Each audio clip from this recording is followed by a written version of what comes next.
When do you think you'll actually have driverless cars in, say, Washington, D.C. on a regular basis? Not the test case Waymos, but let's see a fair number of driverless vehicles.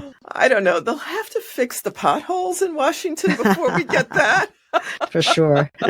Yeah. I mean, I think all of our cities are going to continue to, see new modes of mobility being tried and tested. And, DC, I don't know if we'll be a front runner or not. I think there's a lot of cities that are probably going to jump ahead of us. And I expect that cities that have less climate extremes and perhaps newer roads and maybe some clarity around, is it one way or two ways, could help as well. But, I do think that the driverless car has real potential. I'm on the MIT Mobility Initiative, which is a very interesting,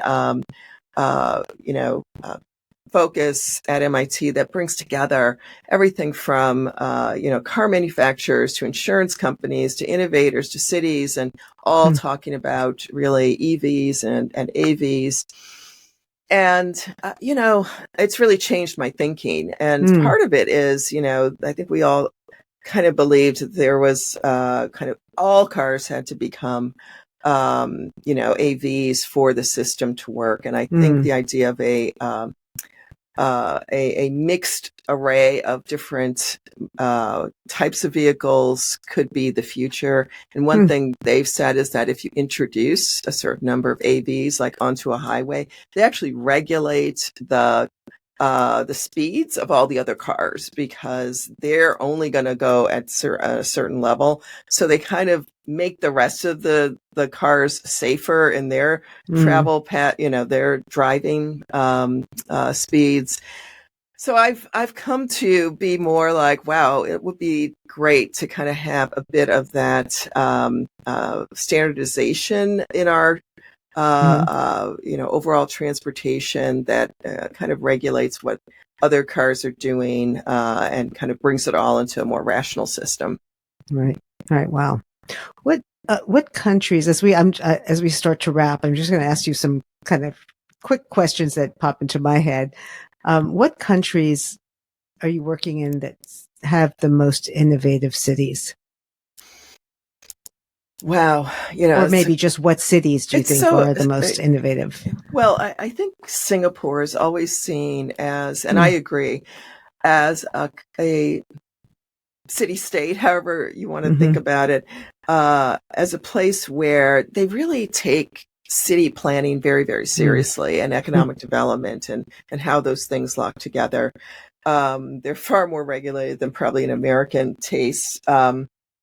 But I think there's a lot to learn from what they do in being super mindful of, how the relationship between the economic success of the city and the planning of the city. And sometimes we're a little to let the planning run this way and let the economic drivers and the market go that way. And you're not optimizing either.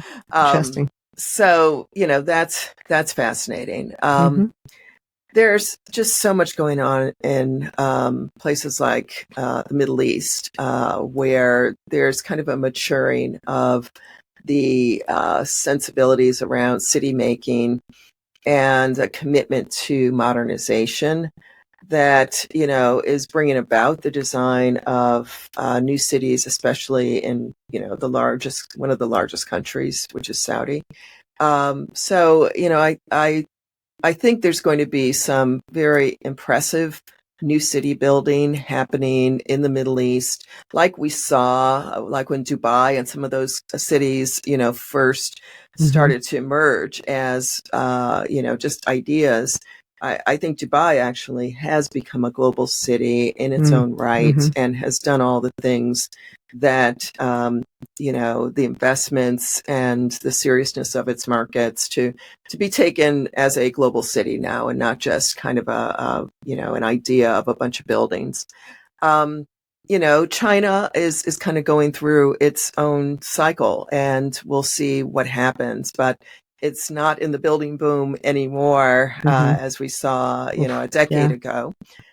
But what's interesting, I mean, we're actually already now in the planning of our first office in Africa, on the African continent. Where can I ask? And yeah, and so we're focusing on Nairobi, Mm-hmm. Kenya, Yeah. as kind of where we believe is going to be a great market for us. There's excellent talent that is in that Mm-hmm. market and comes from other cities into that market as a place to practice. From what, we've done a lot of kind of getting up to speed on how to operate in Africa. It's Mm. so large that you're not necessarily going to do all your work on the west from an office in the east. And, of course, Sure. Nairobi's in the east, and you're certainly not going to be able to do a lot of work in the south from there either. So ultimately, it's probably a 3 office model, but with a start in Nairobi.